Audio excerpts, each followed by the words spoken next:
O livro de Êxodo é o segundo livro da Bíblia. Ele dá seguimento ao enredo do livro anterior, Gênesis, que termina com o neto de Abraão, Jacó, levando sua numerosa família de 70 pessoas para o Egito. O 11º filho de Jacó, José, tinha se tornado vice-comandante do Egito. Ele salvou toda a sua família durante um período de fome. Faraó, o rei do Egito, ofereceu à família que fossem viver lá como um refúgio seguro. Por fim, Jacó morre no Egito, e assim como José e todos os seus irmãos. Cerca de 400 anos se passam e a história do Êxodo começa. O nome se refere ao evento que acontece na primeira metade do livro, o Êxodo de Israel do Egito. O livro tem uma segunda metade, que acontece no pé do Monte Sinai. Nesse vídeo vamos nos concentrar somente na primeira metade, quando séculos se passaram e Israel prosperou e se multiplicou e encheu a terra. Esse versículo é um eco deliberado da bênção que Deus deu a toda a humanidade no Jardim do Éden.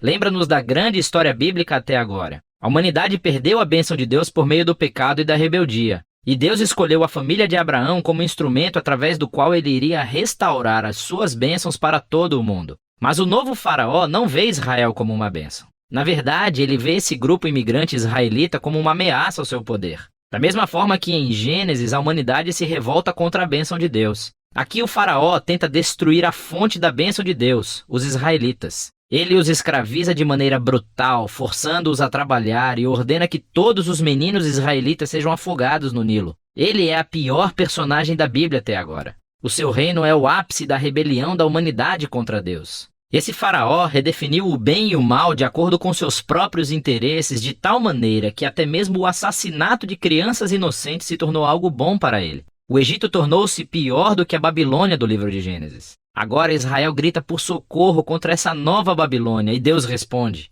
Primeiro, Deus vira o mal do faraó de cabeça para baixo quando uma mãe israelita joga o seu filho no Nilo, mas dentro de um cesto. Ele flutua com segurança até a família do próprio faraó. Ele é chamado de Moisés e ele cresce para tornar-se o homem que Deus usará para derrotar o mal do faraó. Na famosa história da sarça ardente, Deus aparece diante de Moisés e pede-lhe que vá até o faraó e ordene que libere os israelitas. Deus diz que sabe que o faraó vai resistir e por isso ele trará o seu julgamento sobre o Egito em forma de pragas. Deus também diz que ele vai endurecer o coração do faraó. E assim chegamos à próxima parte da história, o confronto entre Deus e faraó. O que significa quando Deus diz que vai endurecer o coração do faraó? É muito importante ler esse trecho da história atentamente e em sequência. No primeiro encontro de Moisés com Faraó, sabemos somente que o coração do Faraó endureceu. Não há nenhuma indicação de que Deus fez alguma coisa. Em resposta, Deus envia a primeira das 5 pragas, cada uma confrontando o Faraó e um dos seus deuses egípcios. E em cada vez, Moisés oferece ao Faraó uma chance para ser humilde e libertar os israelitas. Mas após cada praga, ficamos sabendo que o coração do Faraó endureceu. Ele está fazendo isso por vontade própria. Eventualmente, é com a segunda das 5 pragas que começamos a escutar como Deus endureceu o coração de Faraó. O propósito da história parece ser esse. Mesmo que Deus soubesse que Faraó iria resistir à sua vontade, Deus ainda lhe deu a chance de fazer a coisa certa.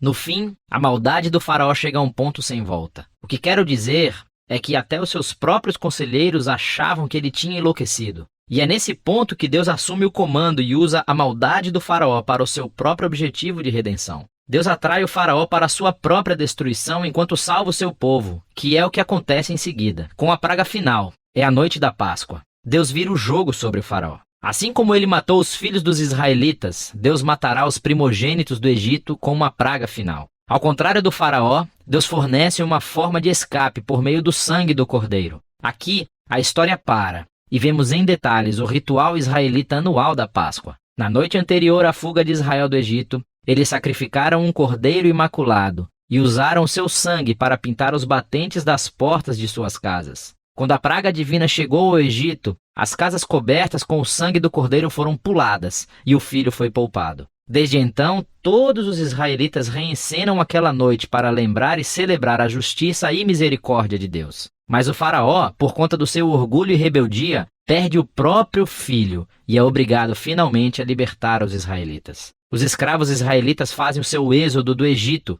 mas assim que eles saem, o faraó muda de ideia. Ele reúne o seu exército e persegue os israelitas para uma batalha final. Quando os israelitas passam pelas águas do mar em segurança, o faraó decide atacar e assim entra na sua própria destruição. A história do Êxodo conclui com a primeira canção de louvor da Bíblia. chama-se A Canção do Mar. O verso final declara que o Senhor é rei. A canção reconta em poesia do que se trata a história do reino de Deus. Fala sobre como Deus tem a missão de confrontar o mal no seu mundo e resgatar aqueles que são escravizados pelo mal. Deus vai trazer todo o seu povo para a terra prometida, onde a sua presença divina viverá entre eles. Essa história mostra como é quando Deus se torna rei do seu povo. Depois que os israelitas entoam a sua canção, a história tem uma reviravolta. Os israelitas estão andando pelo deserto a caminho do Monte Sinai. Estão com fome, com sede e começam a criticar Moisés e Deus por terem sido salvos. Dizem que têm saudade dos bons dias no Egito. É uma loucura! Deus graciosamente fornece comida e água para Israel no deserto, mas essas histórias são sombrias. Começamos a pensar, será que o coração de Israel é tão duro quanto o de Faraó? Vamos ver. Por enquanto, essa é a primeira metade do livro de Êxodo.